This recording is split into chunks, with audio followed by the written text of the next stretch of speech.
Brother. Howdy. Howdy. How's it going? Good. That's good. There's the beast. They all go. Dead as a doornail. What is the flounder? That is a flounder. Nothing. Oh well. Do these big trips.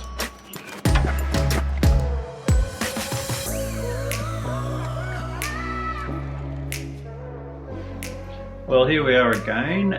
Welcome to another video. I'm interviewing my brother Peter, who has just done a massive trip on the KTM 500. This one, in fact. So I just want to go through some of the things on everybody's mind about how capable this thing is as an adventure bike.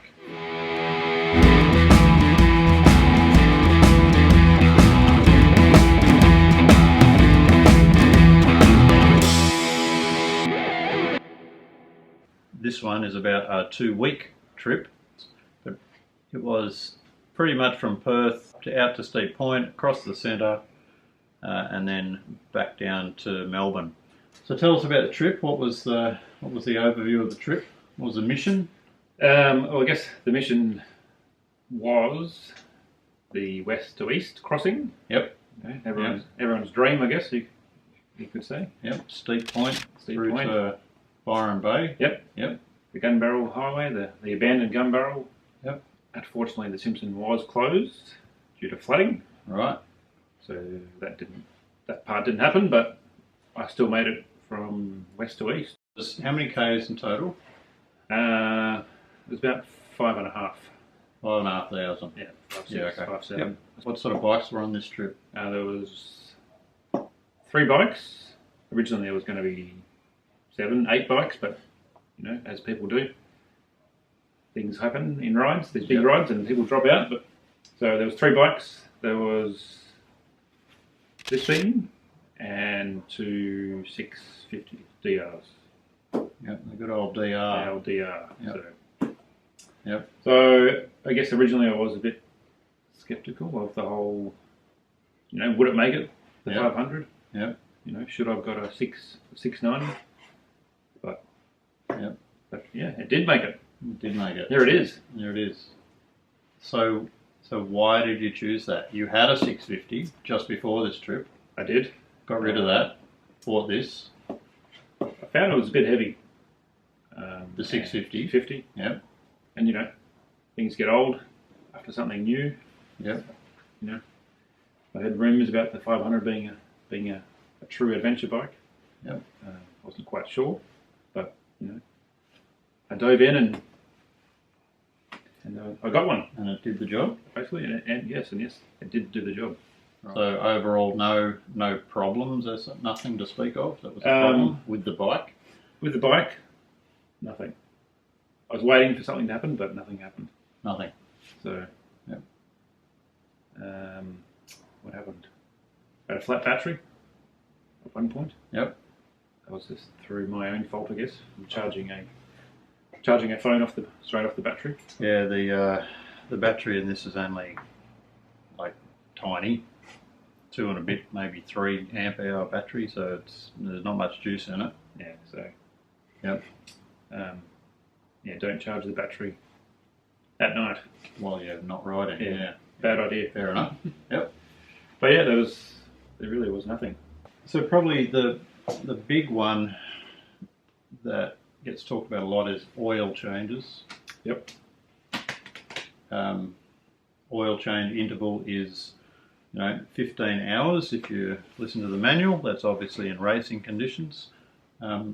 What did you do? What was your strategy for oil change? Wasn't really banking on hours. I was going on Ks. Yep. So probably I was aiming for 1500. Yep. That sort of, as things sort of went along, it was 1700, 1800. Yeah, so first one was about 1700. Yep. The next one is probably 1800 and then 1700. Right, so you did 3 oil changes in the field. All very simple. Yep. 13 sprocket. Off it goes. I changed the oil filter. Yep. You know, that's pretty easy though. fill? How did you carry I all that oil? So I had some tank panniers. Yep. Is that what they're called? Yeah. Yeah. Tank panniers. Yeah. So tank panniers. So there's another video, another link will come up there somewhere about the tank panniers. So you carried it in those panniers. Yes, I carried it in those panniers. So Right. each pannier was capacity of 10, 11 litres. Yep. But, rarely did I carry that much Fuel. Yep. So there was plenty of room in there to carry the extra. Yep. Extra fuel. So what did you carry, like litre bottles, 2 litre bottles, or how did you do it? I carried a 2 litre bottle and a 1 litre bottle. Right. I had a bit of an issue with the tank panniers. So you obviously got to tie them to the side. Yep. However, Which you can see in the photos over here. Yep. And one of those tyres failed, I guess, and the pannier sort of rubbed onto the header pipe. Yep. Down there and burnt a big hole in it. Right. Luckily, there's no fuel in it. Otherwise, I probably wouldn't be here today. Something to keep in mind if you run the tank panniers, maybe look at a header pipe guard, Yes, good which idea. I have on my bike. What about fuel? So this has got the 15 litre tank on it. Yes. You had tank panniers for extra range. What was Correct. the maximum sort of range that you needed? So 15 in the tank, and probably 7 each side. Right. Or 8 and 7. Yep. That was the maximum litres. 30 litres. 30 litres. How many Ks were you banking on with that? Probably 500, 550. Yep. I didn't need that much. It worked Yep. out to be. I just So what sort of fuel economy did you get on this? average was probably 22, 23. And what gearing were you running? I was running 15 on the front and a 50 on the back. 1550. Yeah, 50. Right. 50 Yep. The standard is 1450. That's what it comes with. Yeah. So they geared it up a bit, 1550, and just And it just drops the revs and just purred along. Yep. I was sitting on probably an average 90 to 95 on the dirt roads. Yep. And it just purred along. Just purred along. I found with this tank, the 15 litre one, it showed up empty at about probably 2 or 3 litres to go. Yep. And I ran out of fuel at one point. Yep. And with no petrol in the panniers. Yep. So it didn't really make sense. Probably had 2 or 3 litres to go. I just I lent it over to one side where the fuel pump is. Yep. On that side. And then I've got another 30, 40 Ks Right. out of that. Lights were brilliant. Oh yeah, the Baja lights. Yep. Yeah. Yeah. Did you have need to use those? Yeah, we probably rode at night probably three occasions. Yep. And it was brilliant. Yep. It was just turned All lit night up. into day. Yeah. Yeah. It was excellent. Yep. What didn't work? What do you think was a shortcoming of the 500? The seat was pretty bad. Yep. It wasn't bad. It was just wasn't very comfortable. Yeah. Like on the smooth dirt roads, it was pretty bad.